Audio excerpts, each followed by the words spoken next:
It's time to eat. What are you hungry for? Sit down and get ready to consume an abundance of fantasy football knowledge from Ross Tucker and Joe Dolan. Feed me now. I'm starving. On the Fantasy Feast Eatin' Podcast. And let's eat, baby. It is the Fantasy Feast Eatin' Podcast presented by DraftKings, the show that's so nice we do it twice. I'm Ross Tucker, former baller. I guess if you say that, that means that you were good. Former player, I suppose. At Ross Tucker NFL on social media. Love any interaction. Love the quote tweets that you guys use when to talk about how much you love the show. It is awesome. We are at Ross Tucker Pod. You can always check us out on YouTube, youtube.com/Ross Tucker NFL. I'm giving away a free Madden again this week to someone that takes advantage of any of the sponsors over at RossTucker.com. The star of this show, always, Joe Dolan. Just the nuggets he dropped yesterday's show, incredible. I'm writing them down. Henderson, Ramsey, Jalen Hurts, overall QB3. He's had 6 touchdowns taken away. I take notes when Joe Dolan speaks. So should you. FantasyPoints.com. Use the code 21Feast. That is Joe's domain. His social is at FG_Dolan. And we do this twice every week, including, Joe, talking about the Browns and the Chargers. Something is wrong with Baker Mayfield. Well, I don't know what the heck happened in last week's game. He was awful. Now, the Browns won. Ross, does he get like performance anxiety when Odell Beckham is wide ass open? The Browns talking point, Browns fans, their talking point is, he forces the ball to Odell. You saw the wide open throw for what would have been, a 62-yard touchdown? He threw it short and behind Beckham. Ross, Tebow would have made this throw. He was that wide open. There's no forcing the ball when Odell Beckham is going to moonwalk into the end zone for a 62-yard touchdown. I don't know what was up with Baker last week, but it was not a pretty performance. And I think, the funny part is I think Odell looks really good. I think Odell is out there, and I think he's doing a great job getting open. But Baker Mayfield has just 2 touchdown passes in 2 games so far. This is a team that's going to be built on the run game. I think there's 3 guys you play. You play Odell Beckham, you play Nick Chubb, you play Kareem Hunt. Not one of those teams that takes a lot of analysis. You just hope Baker Mayfield gets his you-know-what out of his you-know-what and decides that he's going to start making accurate throws to a guy who's wide open and is going to help you score points. I don't think there's anything that has to do with Baker Mayfield forcing the ball to Odell Beckham. I just wonder if Baker Mayfield has the yips when he's throwing the ball to Odell Beckham. That's my concern right now. Wow, that's interesting. What about the Chargers? They're just good. Yeah, they're good. Austin Eckler is a league winner. If he stays on the field, I know everybody was holding their breath at the beginning of that Monday night game when he came off the field. Mike Williams had a tough go of it with Casey Hayward last week. I understand Mike Williams is one of those guys, he's fooled everybody. He's going to be fine. I like his role. The Raiders did a good job on him. Keenan Allen, you play every week. Justin Herbert is similar, Ross, to Aaron Rodgers in that the guy's in the MVP conversation, but because he doesn't run a ton, he has just 31 yards rushing in 4 games. He's actually the QB 13 overall, which is it means he's a starting quarterback for fantasy, but it means it doesn't have that huge monster elite upside that you might have bargained for when you drafted him as one of the first 7 or 8 quarterbacks off the board in the summer. And if you're playing a tight end here, it's Jared Cook, but he's part of that endless group of streamers. That includes Tyler Conklin, Dalton Schultz. That includes Dawson Knox. Which of these guys are we going to play? I think that's the concern right now with Jared Cook. Are you going to pick him on the right week? Let's get to Bears and Raiders. Justin Fields showed something, but now we got David Montgomery's out. Yeah, David Montgomery's out. And what's the deal with the quarterback position? What are they going to do? Are they going to start Dalton? Justin Fields showed something. Darnell Mooney, my boy, he finally showed something. Allen Robinson has been getting lapped by Darnell Mooney, by the way. That's a concern. But the problem is, even in a game where people are like, oh my God, Justin Fields, he played well, he completed 11 passes. It's not going to cut it for fantasy. We need somebody who's going to throw the ball more. I don't know. You can blame whoever you want. You can blame Nagy. You can blame Fields. You can blame Pace. You can blame the Hallis family. I don't care who you blame. But 11 passes completed is not going to get it done for fantasy. Damian Williams, by the time you listen to this, your waivers might have run. As a matter of fact, you're listening to this on Thursday, so they certainly did. But he was the top waiver wire pickup of the week. I thought he looked pretty spry out there. Picked up a thigh injury, but it doesn't look like anything serious. One thing that must be noted for the Bears, and just keep this in mind, maybe you miss Damian Williams and you're looking, I just need a back who's going to have a shot here. They traded for Jakeem Graham of the Miami Dolphins. Now, Jakeem Grant's a wide receiver, but here's why it's key. He returns kicks. That means the Bears could be able to pull Khalil Herbert, the rookie running back out of Virginia Tech, off kick returns so he can rotate into the backfield with Damian Williams. So you might have missed Damian Williams. Maybe Khalil Herbert is still out there in your league if you're really dying for a running back and just say, look, I need a guy who might get me a shot in the coming weeks. Khalil Herbert might be worth a look in a deeper league. What about for the Raiders?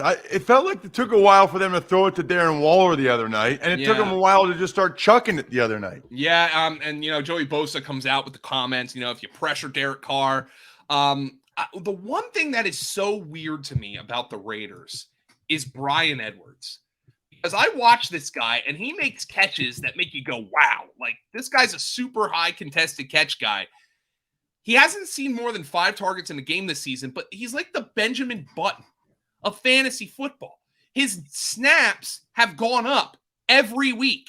66%, 74%, 76%, 89%. And then his worst game is in the game where he plays 89% of the snaps. I'm going to look at the usage and say that that's a positive. But the problem is, I think Derek Carr has 2 guys that he really likes to focus on. That's Waller and that's Hunter Renfrow. Henry Ruggs will make plays down the field. Maybe Bryan Edwards, who's more of a traditional X, is getting left behind the wayside because Derek Carr doesn't want to throw the ball into a tight window.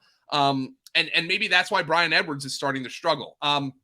In the backfield, Kenyon Drake didn't get a target in that game. Josh Jacobs is less than 100%, but Peyton Barber picks up a foot injury. I don't know what's going on in that backfield. I have no confidence in starting any of these guys. If it has to be one, it's got to be Jacobs going forward. Well, it has to be October because it's fall car care month, which means AutoZone is here to help you, Joe, with your car's oft-forgotten upkeep and cleaning. Look, I know you're down south now, so the weather's not as bad, but you know what it's like, especially up here in the Northeast. And I don't care where you live, take care of your car. Like, it's just something you should do on the regular. Oil change before the cold weather hits. Need some new headlights now that, we'll be having shorter days. It's depressing, but that's the reality. No matter what the task is, AutoZone's here to help. They have over 6,000 stores nationwide for free services and excellent products that help you take care of your car and get that job off of your checklist. Love the free same-day pickup. Love the free next-day delivery. Love that you can order as late as 10 p.m. and your package will arrive the next day. This fall car care month, show your car you care and start by shopping your way at AutoZone.com. Get in the zone, AutoZone. Yes, Joe, I like to try to mimic the jingle from the TV show. Niners at Arizona. We record this on Wednesday before practice reports come out. So we don't know about Jimmy G. I maintain he's not going to play, and it'll be Trey Lance. But the Niners are still keeping that up. What does that mean, Joe?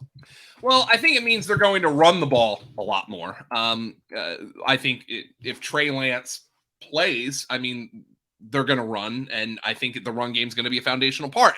But Ross, then that becomes who's going to be the back. Is Elijah Mitchell going to play this week? Trey Sermon, I did not think looked good in week 3. I thought he looked pretty good in week 4.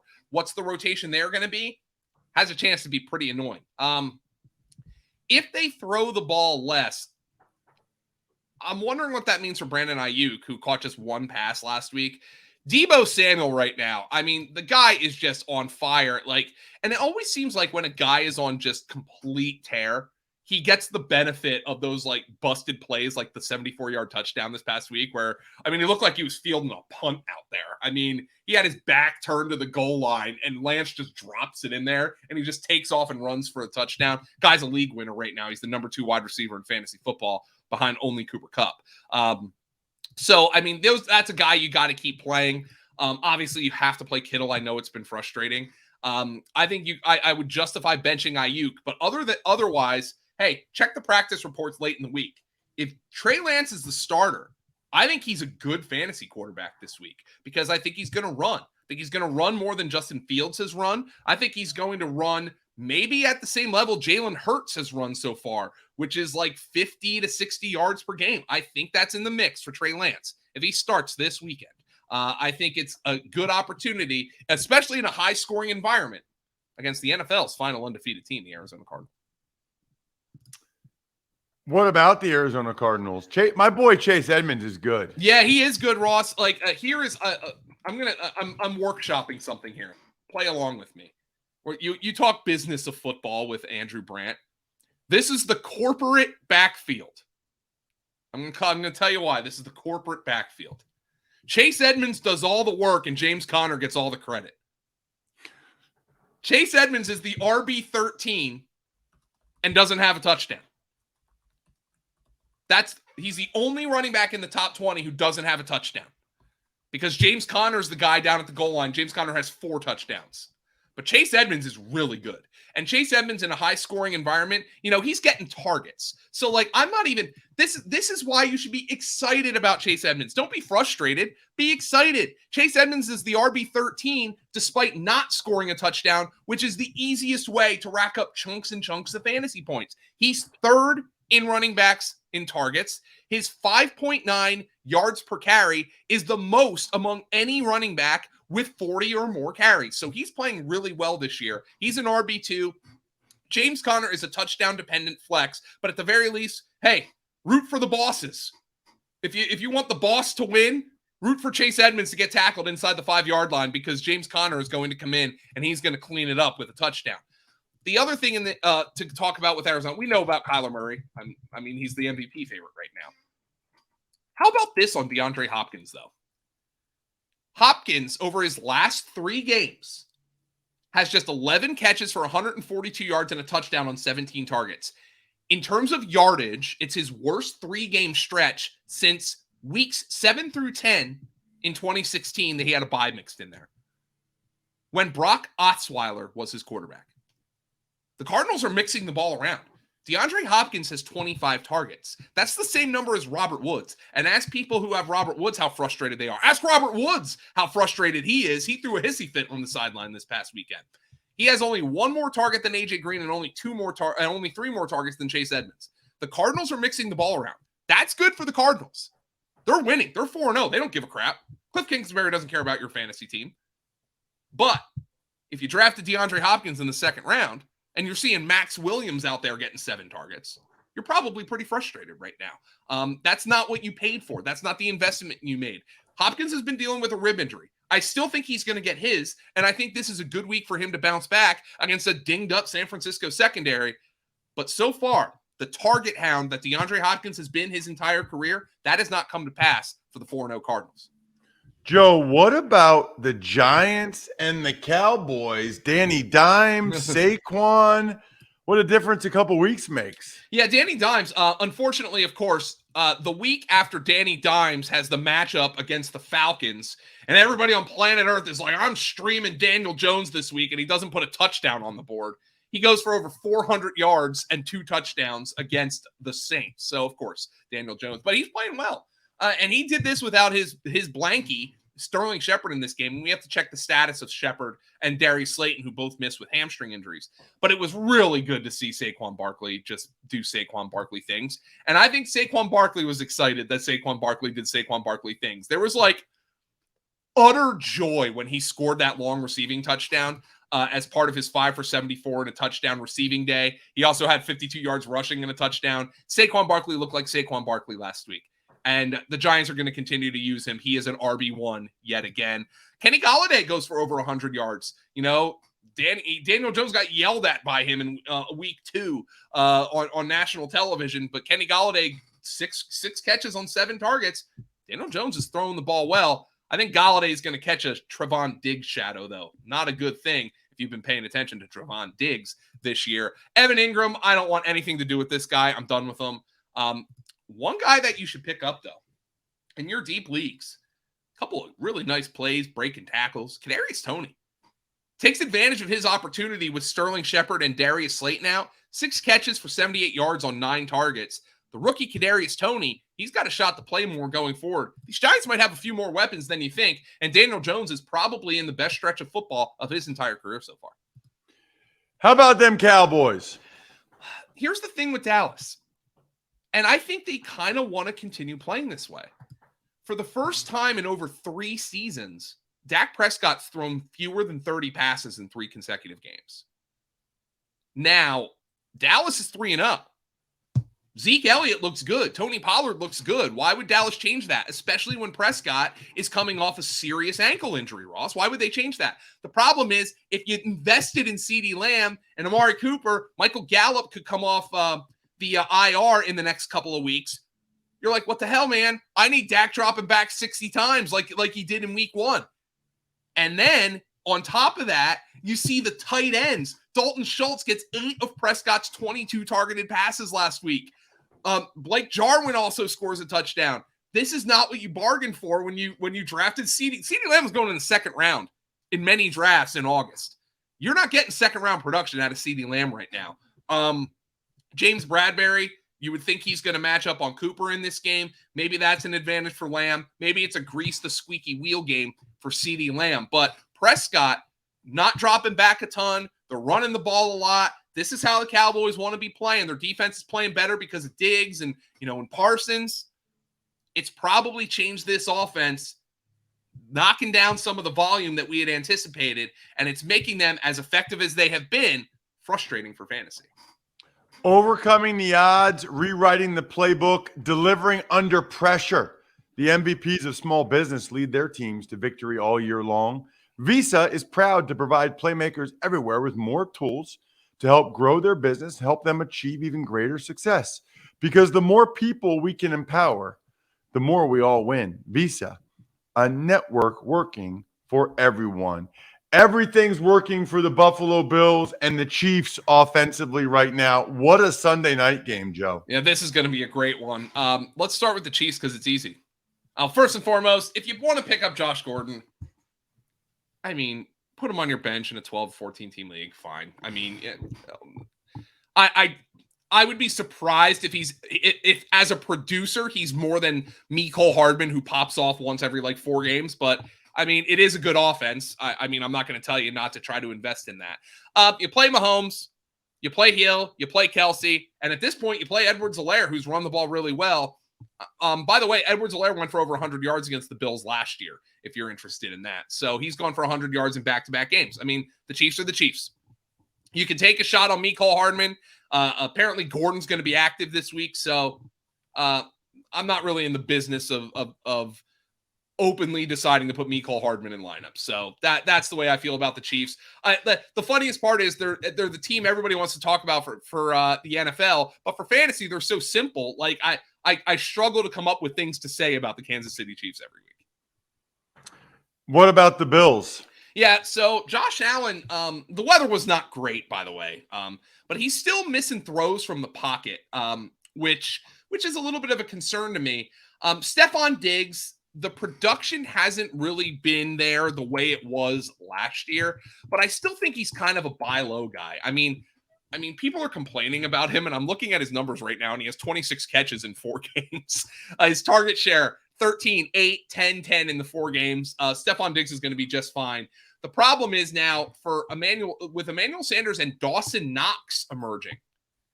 The problem is that it's kind of made Cole Beasley more of a in and out of your lineup type of guy. That was a guy you could count on getting 8 to 10 targets every week last year. He isn't doing that this year with Emmanuel Sanders and Dawson Knox making plays. I think this is a defense that you have to forgive Crimpet if she's excited. It's her birthday.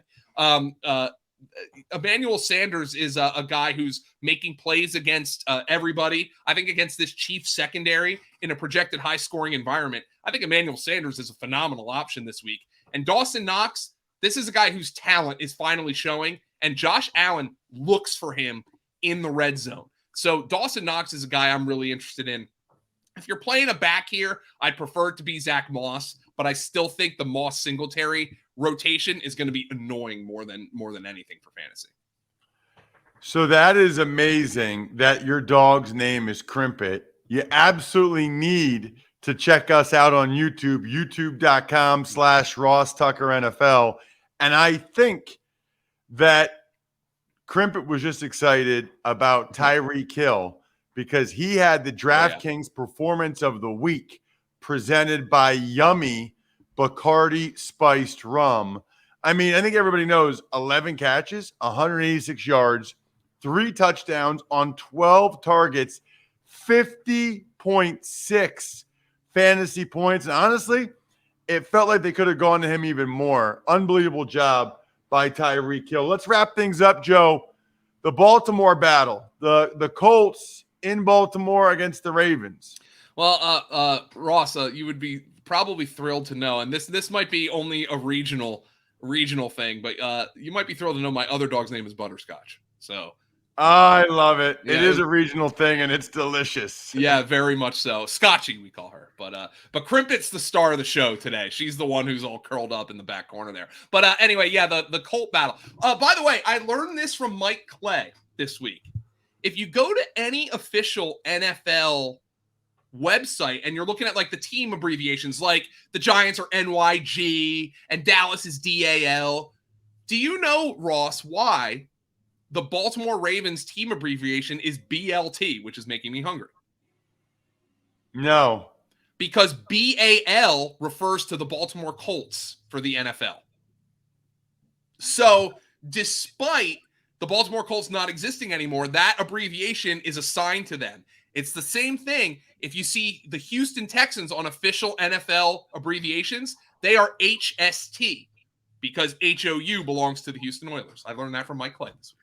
Well, did you know that when the Colts play at the Ravens, it'll say Indy Ravens? Yes. In the stadium, they will not put Colts up anywhere. That is so cool. It's the only team they do that for. I did not know that. M&T Bank Stadium's a cool place to see a game, by the way. I love it. I did the Chiefs game a couple weeks ago. It's awesome. So that's a really that's weird because NFL stadiums sometimes don't have a lot of character in the way baseball stadiums do. But I remember going there. It was actually 12 years ago for an Eagles-Ravens game, and when I worked for the Eagles, and it has a lot of character, that stadium does. I don't know, there was just something about it. But anyway, let's talk Indy and Baltimore. Indy is just kind of Jonathan Taylor. Yeah, I mean, you play him. Fortunately, he got in the end zone last week. The guy looks good to me. I don't think there's anything wrong with Jonathan Taylor. But it's just been the frustrating aspect of not getting touchdowns. And then all of a sudden, Marlon Mack, who's on the trade block, is in last week, and he gets 10 carries against the Dolphins. I think they got to give the ball to Taylor in this one. Michael Pittman is consistently getting a ton of targets every week. He's more of a wide receiver 3 because he hasn't gotten in the end zone.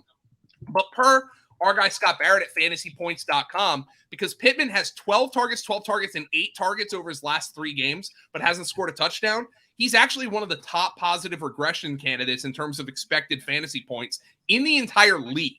So that's probably somebody, who you can keep on your bench and say, maybe if Wentz starts to go his way in the red zone, that's somebody that I can start trusting on my team.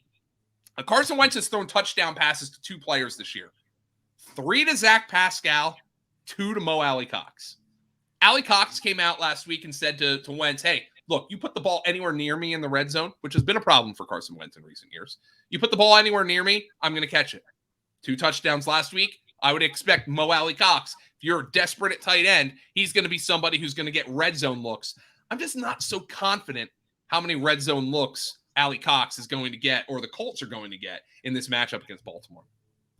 What about for the Ravens, Joe? So the Ravens made a surprising move by making Latavius Murray their lead back and making Tyson Williams a healthy scratch last week. And, Harbaugh came out with the gobbledygook coach speak. Oh, we're just going to see what we have in Le'Veon Bell. There's something that Tyson Williams is doing that they don't like. I don't know what it is. The guy's averaging 6.1 yards per carry, but there's something they don't like.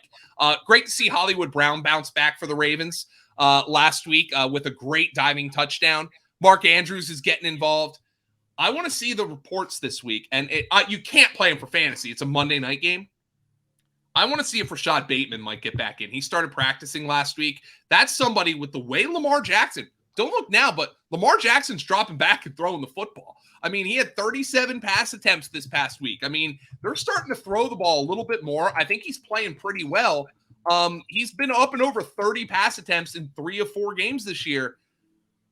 I mean, Rashad Bateman's somebody who might start to contribute for fantasy football. If you're obviously playing Lamar. If you're playing a wide receiver here, it has to be Hollywood. You need to play Hollywood. I mean, he scored in 3 of 4 games, should have scored 3 times against Detroit, but his hands got in the way. I mean, you have to play Hollywood. You have to play Mark Andrews. If you're playing a back here, it's got to be Latavius Murray. I'm just a little weird on what happened with the Tyson Williams situation. Yeah, it's a good point, Joe, and it's a good show. That'll do it for the Fantasy Feast podcast this week. Check out Joe on social at FG_Dolan. I am at Ross Tucker NFL. We are at Ross Tucker Pod, and we are stuffed and done. Thanks for listening to the Fantasy Feast podcast. Make sure to also subscribe to the Ross Tucker Football Podcast, Even Money, Business of Sports, and the College Draft. All available at Apple Podcasts, rosstucker.com, or wherever podcasts can be found. A lot of times on the show, I mentioned DraftKings. Here's what you need to know. You got to be 21 or older, New Jersey, Indiana, or Pennsylvania only. New customers only. Restrictions apply.